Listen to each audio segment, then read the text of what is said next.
ಧರ್ಮದಲ್ಲಿ ಈಗ ನಮ್ಮ ಮನೆಯಲ್ಲೇ ಕೂಡ ಈಗ ನಮಗೆ ಬಹಳ ನಮ್ದೇ ಆದಂತ ಕಷ್ಟಗಳಿದಾವೆ. ಹಂಗಂತ ಹೇಳಿ ನಮ್ಮ ರಾಷ್ಟ್ರೀಯ ಹಬ್ಬವನ್ನ ಯಾವುದೇ ಕಡೆಗೂ ಕಡೆಗಣಿಸಬಾರ್ದು. ಯಾಕಂದ್ರೆ ನಾವು ನಮ್ಮ ರಾಷ್ಟ್ರ, ನಮ್ಮ ಸ್ವಾತಂತ್ರ್ಯ ಬಂದಿದೆಯಲ್ಲ, ಹಾಗಾಗಿ ಅದಕ್ಕೆ ನಾವು ಬೆಲೆ ಕೊಡಬೇಕು. ನಮ್ಮ ರಾಷ್ಟ್ರ ಧ್ವಜಕ್ಕೆ ಬೆಲೆ ಕೊಡಬೇಕು. ನಮ್ಮ ಜೀವ, ಮನ, ಧನ ಏನೇ ಹೋಗ್ಬಿಡ್ಲಿ, ಅರ್ಥಾತ್ ಕೊಡೋ ದಾನಿಗಳು ಆದ್ರೂ ಅಷ್ಟೇ ಇಸ್ಕೊಂಡ್ಲಿ, ಕೊಡೋ ದಾನಿಗಳು ಕೊಡ್ತಾರೆ. ಯಾಕಂದ್ರೆ ಅದು ರಾಷ್ಟ್ರ ಮೇಲೆ ಇರುವಂತ ಪ್ರೀತಿ, ಗೌರವ. ಅರ್ಥಾತ್ ನಮ್ಮ ರಾಷ್ಟ್ರಕ್ಕೆ ನಾವು ಧಕ್ಕೆ ತರುವಂತ ಕೆಲಸ ಯಾವುದೇ ಕಾರಣಕ್ಕೆ ಮಾಡ್ಬೇಕು. ನಮ್ಮ ರಾಷ್ಟ್ರದಲ್ಲಿ ನಾವು ದುಡಿತೀವಿ, ನಮ್ಮ ರಾಷ್ಟ್ರಕ್ಕೆ ನಾವು ಖರ್ಚು ಮಾಡ್ತೀವಿ.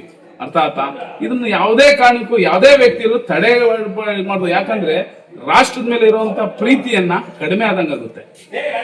ಅರ್ಥಾತ್ ಹಂಗಾಗಿ ಚಂದ ಎತ್ತೇ ಮಾಡ್ತೇವೆ ನಾವು. ಚಂದ ಎತ್ತಿ ಅಂತ ಯಾರು ಹೇಳಿಲ್ವಲ್ಲ. ಚಂದ ಎತ್ತಿ ಎಲ್ಲಿ ಚಂದ ಎತ್ತುತ್ತಿದ್ದೀವಿ? ಪ್ರೀತಿಯಿಂದ ದೇಣಿಗೆ ಕೊಡ್ಬೋದು.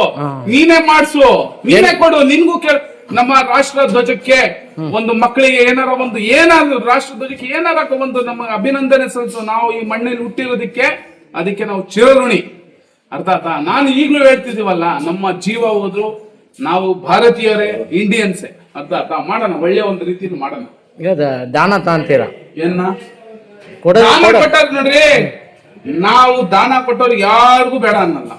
ಪ್ರೀತಿ ವಿಶ್ವಾಸದಿಂದ ಏನೇ ಕೊಡಿ, ರಾಷ್ಟ್ರಕ್ಕೋಸ್ಕರ ನಮ್ಮ ಜೀವನೇ ಅರ್ಪಣೆ. ದಾನ ತಗೊಂಡ್ ಮಾಡ್ಬೋದು ಏನ ಕಾರ್ಯಕ್ರಮ. ಪ್ರೀತಿಯಿಂದ ಮಕ್ಕಳಿಗೆ ದಾನ ಧರ್ಮ ಏನ್ ಬೇಕಾದ್ರೂ ಮಾಡ್ಬೋದು. ರಾಷ್ಟ್ರಕ್ಕೋಸ್ಕರ ಮಾಡೋಣ.